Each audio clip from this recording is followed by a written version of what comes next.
കേരളത്തിലെ പ്രമുഖ താരമായ സുരേഷ് ഗോപി എന്തിനാണ് പോണ്ടിച്ചേരിയിലെ ഇത്രയും ദരിദ്രരായവരുടെ ഫ്ളാറ്റിൽ ഒരു വിലാസം സ്വന്തമാക്കുന്നത്?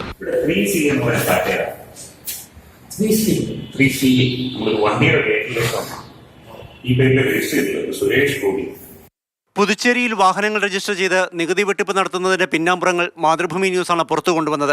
2017 ഒക്ടോബർ മാസത്തിലാണ് VIP തട്ടിപ്പുകാർ എന്ന അന്വേഷണ പരമ്പര മാതൃഭൂമി ന്യൂസ് സംപ്രേഷണം ചെയ്തത്.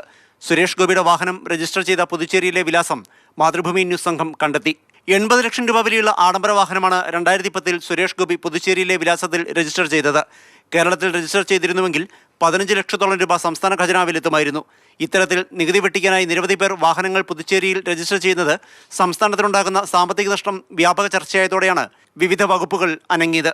വ്യാജരേഖ ചമച്ചതിന് വാഹന ഉടമകൾക്കെതിരെ കേസെടുക്കാൻ മോട്ടോർ വാഹന വകുപ്പ് ക്രൈംബ്രാഞ്ചിന് ശുപാർശ നൽകി.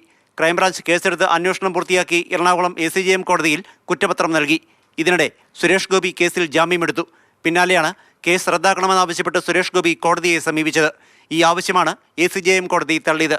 ഇതോടെ സുരേഷ് ഗോപി വിചാരണ നേരിടണം. തൃശൂരിൽ പ്രചരണം കൊടുമ്പിരികൊണ്ടിരിക്കുകയുണ്ടായ കോടതി ഉത്തരവ് സ്ഥാനാർത്ഥി കൂടിയായ സുരേഷ് ഗോപിയെ പ്രതിരോധത്തിലാക്കുന്നുണ്ട്. മാതൃഭൂമി ന്യൂസ്, കൊച്ചി.